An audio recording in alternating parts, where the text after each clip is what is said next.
tend to believe that anybody feels the way we do about our girls and all those chords we're traveling to. And all the roads we drive, all the states we see, we've been volleyball, oh, so desperately. I said maybe we're gonna be the ones to cheer them on. We're lost in this volleyball. Chapter 21. This is Volleyball'd. We're the Medinas, and I'm Carlos. And I'm Allison, and apparently now old enough to drink alcohol. Just now.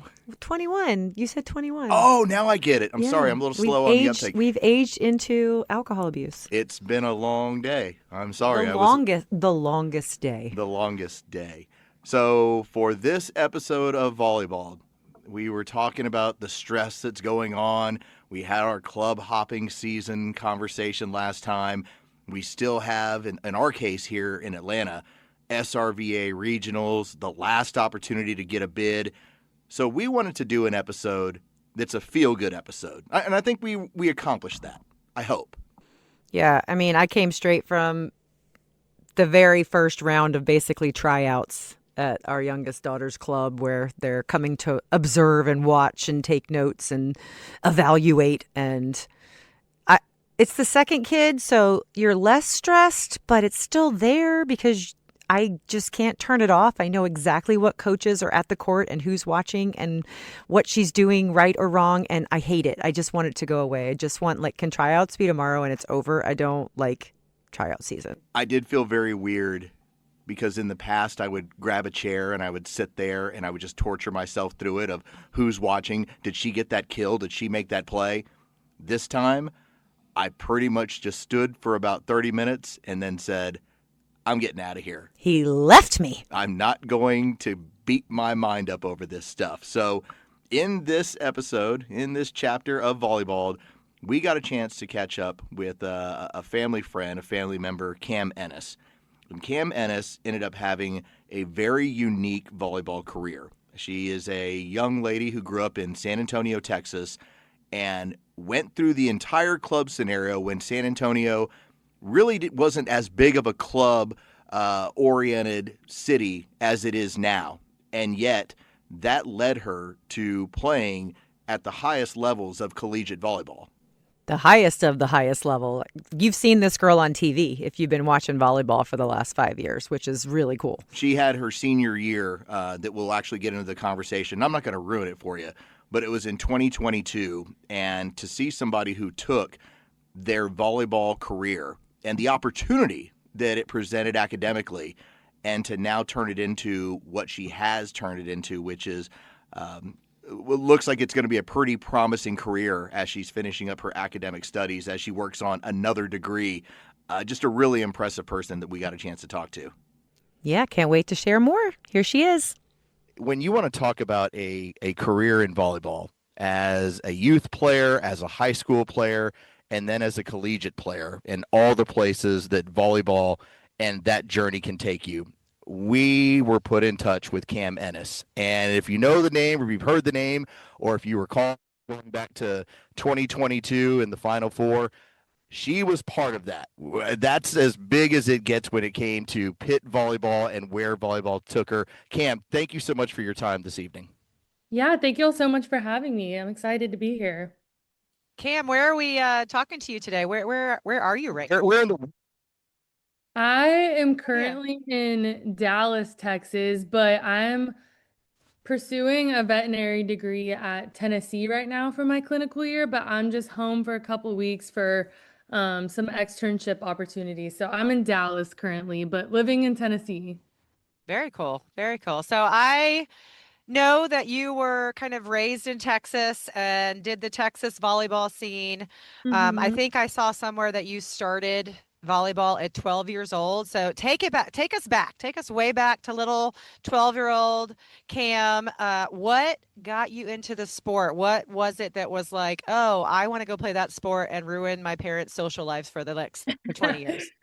I was always in some type of sport. My mom always had a rule where we were allowed to be involved in two things, no matter what it was. If it was a sport, if it was like an art activity, like an instrument. Um, so mine were always sports. So I went through soccer, tennis, softball, everything, dance. And then I kind of was stuck on cheerleading for so long. And I was a competitive cheerleader. And then one year I hit the most insane growth spurt and I could not tumble or do anything anymore. So I quit because I was mad. And my mom was like, okay, well, you have to do something. And I was just like, man, like just sign me up for volleyball, I guess. So I actually went to my first club tryout, never have touching a volleyball before. And I just remember like I cried at my first club volleyball tryout because I was like, I don't even know like what any of this is. I was just there and all the girls knew what they were doing and you had a pepper and I was like, what is going on? Um, and that was when I was 12 and they ended up putting me, I think, on their like second level team that year, and that was my first year playing volleyball. Um, and then ended up working my way up to the top team, I think on my 13s year, ended up playing up a little bit through club and then yeah, that's kind of just how I started playing, but I loved club volleyball. It was so fun. Before we get to your college years, and this is Cam Ennis. She's joining us from parts unknown or now known as she's working on even more education and more degrees. Let me ask you about this because I grew up in San Antonio, but club Mhm. volleyball because it's exploded so much, but it didn't really exist. And then suddenly now it's everywhere across the state of Texas. When you started, where did you start at? Did you only play at one club? How did that journey go for you? Um, I only played at Alamo for all of my years in San Antonio. I think some of the big clubs at that time was Alamo, and then Magic had just kind of started building itself up. And Force was another big one. And now I know all of them have kind of blown up. Like I know there's a Force all around Texas. Each city has their own team. Alamo's huge, Magic is huge.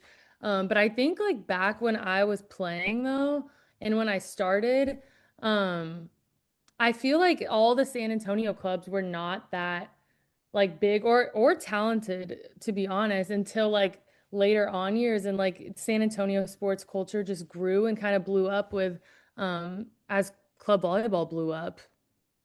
It's the craziest thing ever. It used to be you'd go to a qualifier and you knew what 8 clubs were going to make it to gold bracket on Sunday. And now we are constantly looking up these clubs like, who is this? Where are they from? Why are they so tall Hmm. and so good? What happened? Yeah, exactly. Yeah, but I played at Alamo for all of my years of club volleyball and I think my mom just had kind of signed me up for it and I started there and I liked it and I ended up staying and I loved my experience and loved all the people I met through it. So, what position were you back in club?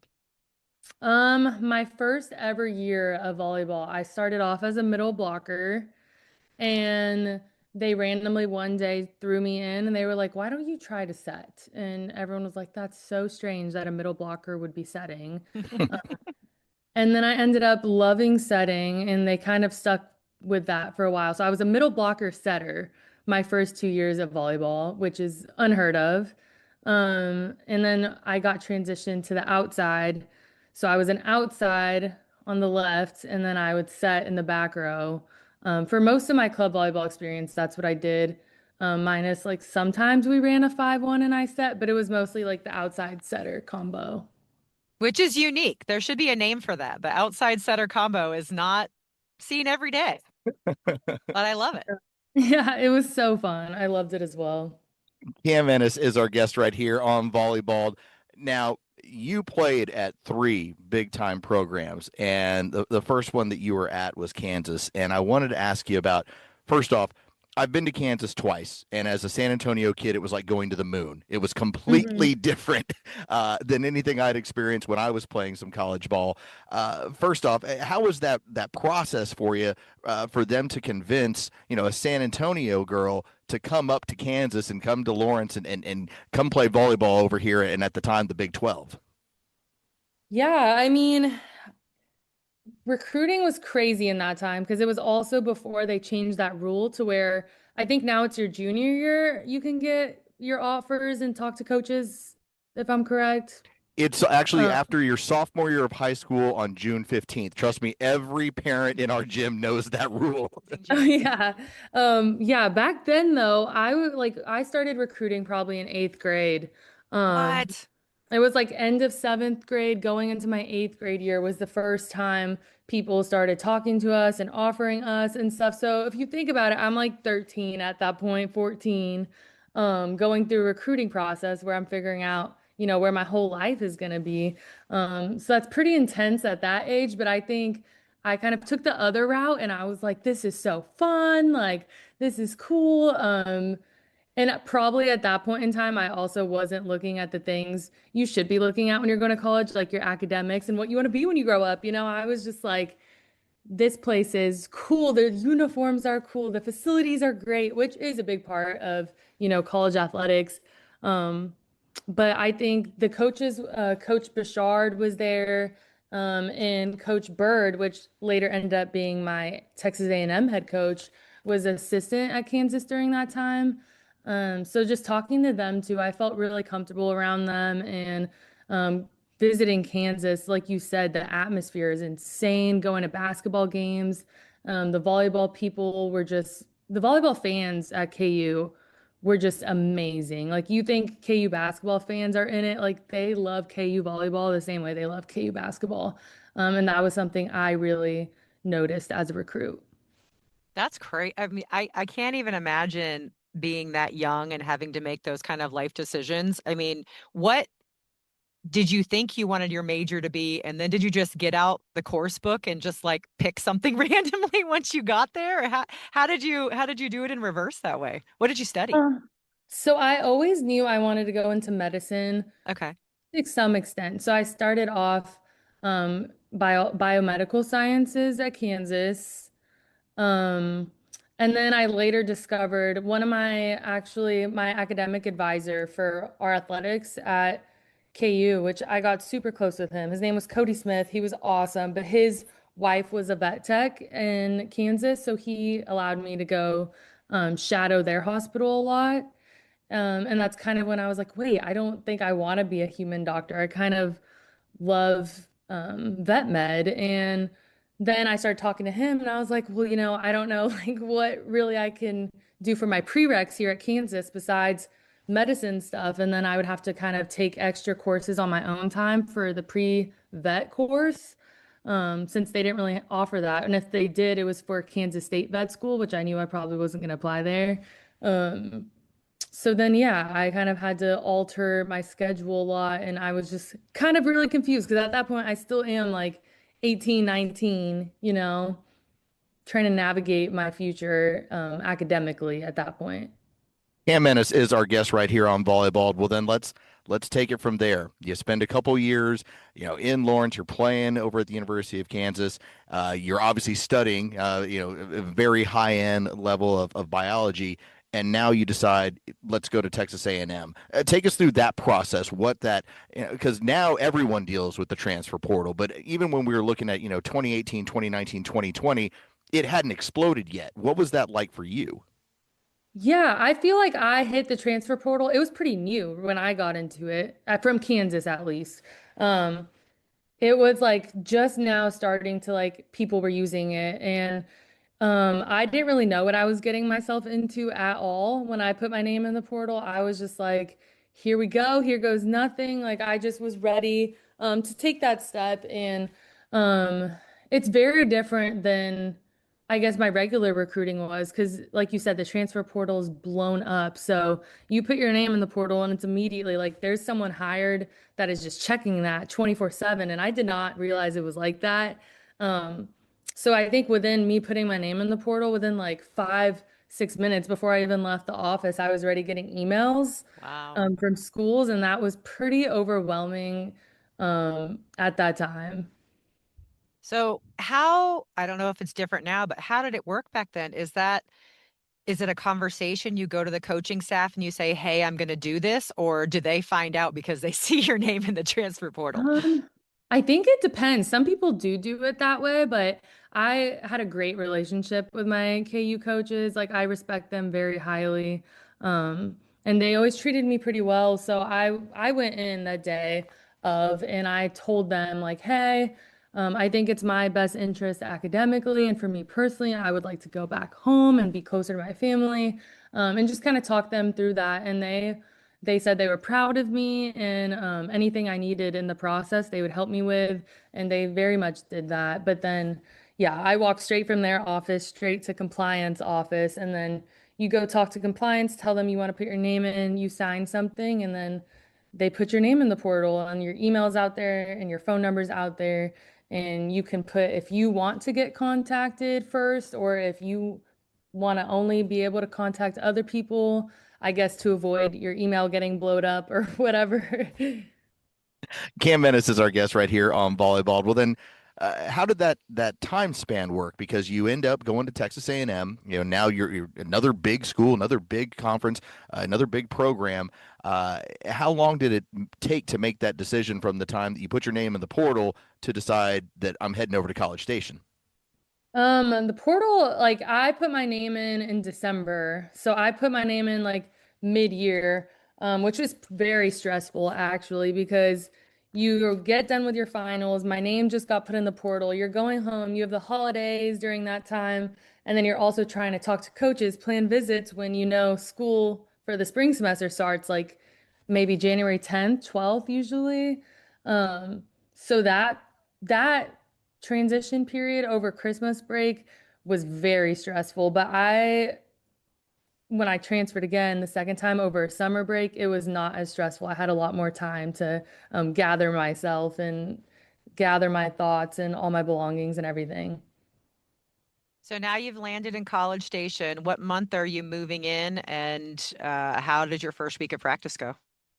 I moved in January. I drove up, and it's actually crazy because then that was 2020 January. So I got to experience a couple good months of College Station before COVID. So that was its own beast. Um, but practice was great at A&M when I first got there. Like I said, Bird was my assistant coach that recruited me to Kansas, and now she was the head coach at A&M. So I already had that super strong relationship with her. She had known me since I was 14 years old. And then a lot of the girls I knew just from them being at other clubs in Texas and Houston and Austin and Dallas and everywhere. And even a girl I played club volleyball with at Alamo, Allie Fields, was on the team. So that transition to practice, it felt very like family right away, just because I knew so many people and A&M was so welcoming. So Cam Ennis is our guest right here on Volleyball. You knock it out over at A&M.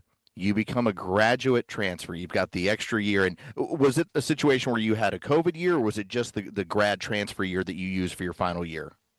It was my COVID year, yes. So head over to the University of Pittsburgh, to Pitt, and obviously they have just an amazing season. Take us through that of deciding to go again, moving across the country once again to go to another program. What was it like that time for you? So that time was super different because when I got done with my time at A&M, I was kind of done. Like I was like, I'm done with volleyball. My body kind of hurts, you know. I had some good years in me. Um, and then within a couple months already, I was like, okay, I miss competition. I miss being around my teammates. I started going to open gyms at A&M because they just needed more bodies since we had so many seniors that year. Um, and then I slowly was like, okay, I think I want to play, but I want something different.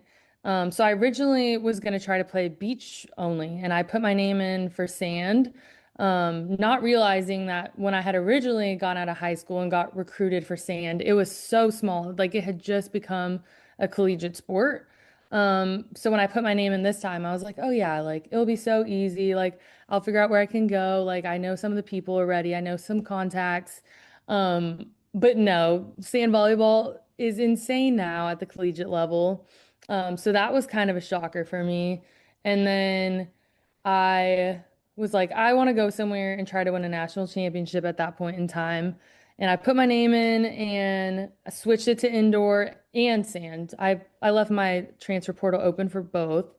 And then I ended up getting a call from Pitt, and I was like, oh, absolutely. They had been to the Final Four the past 3 years. Like my odds being there and being successful athlete and being on a successful team were high, and I was so ready for that. I don't know if you remember this, but Pitt came down and played a three-match against Clemson and Georgia Tech at Clemson. And my daughter was there and got to see you play and talked about it for like a month straight afterward. She thought it was like the coolest thing that ever happened in the history of time. And I just remember her coming home saying, they were all so nice and so tall. Yeah, I think No, at the time yeah. she was like 11 years old. Uh-huh. No, I completely remember her being there. That was a fun game too. I remember us being so hyped up the whole time, and she got to meet some of the girls after, and my Uncle Julian was there, as y'all know. So that was great. Cam Ennis is our guest. Well, let me ask you about that Final Four and that experience, because if when you decide I'm doing this one more time and you get to that biggest of stages, that is the biggest stage for collegiate volleyball. To get there, did it? And obviously, it didn't turn out the way you wanted it, but at the same time, did it not feel like, hey, I made the right decision to get to experience something like this? For sure. The Final Four experience, like, yes, the game is what you're there for, but the just the Final Four experience in general is a once in a lifetime thing. Like, I will never take that for granted. Just the whole fans behind it, all the events that go into it, all the hype around the game, and all the extra stuff they have for us as athletes to just celebrate us getting to that point. And doing it with like all the people that you've been working hard with since June, with open gyms and everything throughout the summer. And it's like, wow, all of our work has like paid off to get us to this point. Yeah, that feeling is amazing. See, I would love to just end the podcast and say, like, it was the perfect volleyball career. Everything went perfectly and you loved it. But I know that you did battle some injuries over time. Like, walk us through your career in volleyball, the kinds of injuries you dealt with and how you overcame them. So I actually in eighth grade and my freshman year of high school, I actually, eighth grade first at a club volleyball tournament, I tore my left ACL completely in a game, just Mm. came down, completely blew it out. Um, yeah, bad. I had to completely get it reconstructed, had surgery, was out for I think 6 months. And I finally got cleared, put on my knee brace, and within 2 months, I partially tore my right ACL. So then I was out for majority of my eighth grade, ninth grade time period was off and on being able to play, struggling with that. Um, and then I was kind of healthy the rest of high school, and then Kansas just had awful shin splints. I was trying to fight all the time and stress fractures in both shins. I think just from primarily setting there and jump setting all the time. Um, and that was really hard because at one point at KU, I was our only setter on the roster in an off season and just trying to juggle, classes, going to class, studying, somehow making it to treatment time before practice that I had in the afternoon, so I could take care of my body was really difficult during that time. Um, A&M was relatively healthy. And then actually at Pittsburgh, the Elite Eight game, I think against Florida, no, no, no. Sweet 16 against Florida. I came down on my knee super weird. It got super swollen and we kind of just looked past it. And I played that Elite Eight game against Wisconsin to go to the Final Four. We just wrapped it up so much and I took some pain meds and played and actually ended up figuring out once the season was over that I also completely tore my meniscus in that knee and got that repaired. Um, when I graduated from Pitt. So I kind of recovered from that while I was starting vet school, which was a crazy experience in itself. Cam Ennis is our guest right here on Volleyball. I'm hoping that all the parents who just went through that portion of this conversation, who are dealing with athletes that are dealing with injury, can see how somebody can persevere through that, because at times it feels like it's like the end of the volleyball career. It's the end of the volleyball season. It's such a bummer.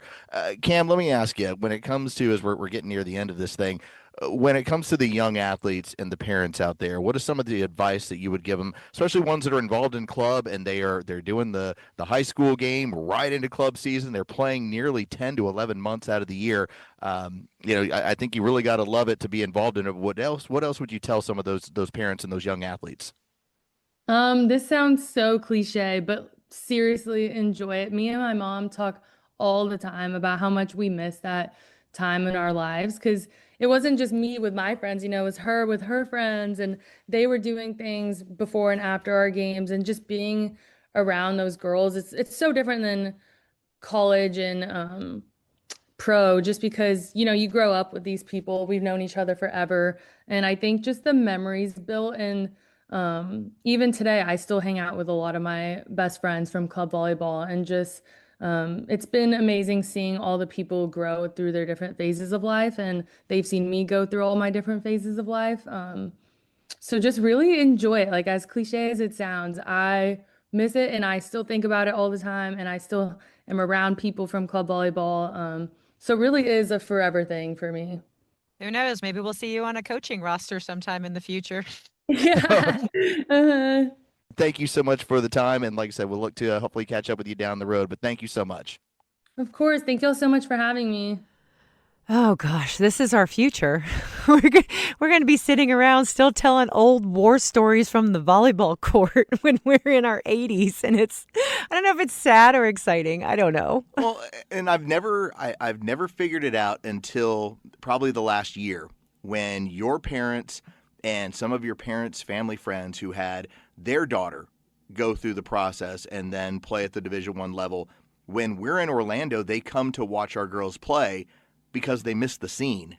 And they know how to look it up on AES. They know exactly what court and time to be there before I even tell them. They've already examined our roster and can assess the other side of the court before we even sit down with them, because they're volleyball parents. It's all old hat to them. They're like, we know what court to meet you at. We'll see you there. Oh yeah, you're reffing first, so we'll take a little bit of extra time.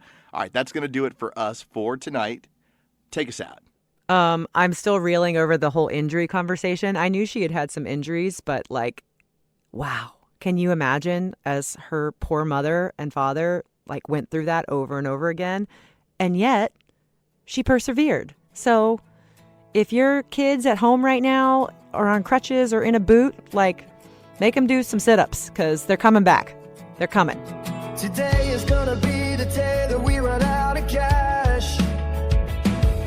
Watching every serve and kill, it's a Tony smash. By now you should have somehow realized what we've lost. Our free time's gone, it's all for volleyball at any cost. I tend to believe that anybody feels the way we do about our girls and all those courts we're traveling to. And all the roads we drive, all the states we see.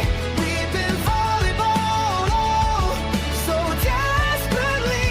I said maybe we're gonna be the ones to cheer them on. We're lost in this volleyball.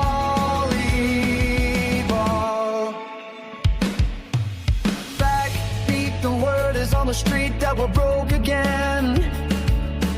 Entrance fees for tournaments our girls already in. I'm sure you've heard it all before, but we're at the bar, drinking through the overwhelm. No life beyond this far. Don't believe that anybody feels the way we do about the nets and all the chaos we're stuck into. And all the roads we drive, all the stakes you see. We've been volleyballed all so desperately. I said maybe we're gonna be the ones to cheer them on. We're lost in this volleyball, and all the lights that lead us there are blinding. The hotel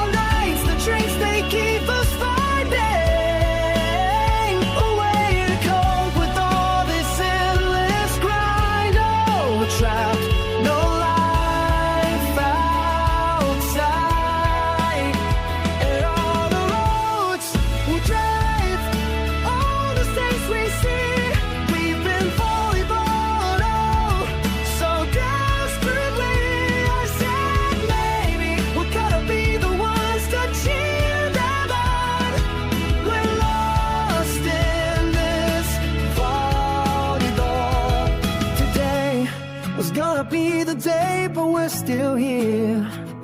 Volleyball, oh volleyball.